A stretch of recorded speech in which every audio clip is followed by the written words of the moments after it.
If the defense in the Diddy case gets its way, Diddy could be a free man next month, because they have filed a massive document basically setting out their position. And their position is that what he was convicted of amounts to nothing more really than an orgy.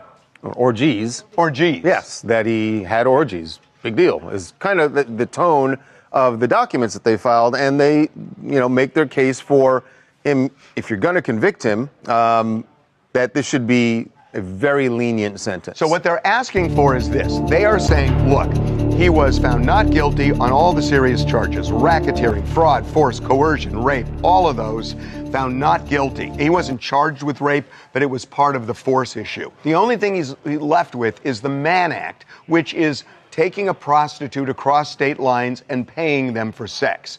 What they're saying is, what that is worth is 14 months in prison and then supervised release for some period thereafter. Now, we should say this is what they are, Right. Diddy's team is suggesting to the judge.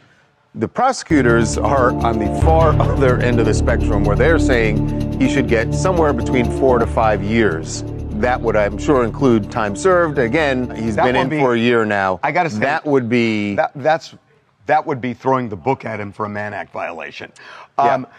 If he gets 14 months, if the defense gets what they want, he'd essentially get out October 3rd, because he's been in for 13 a year, months. And you get 15% credit for time served. So he'd basically be out after the sentence, and then he'd be on supervised release. Right. So there's something more, though, and that is whether or not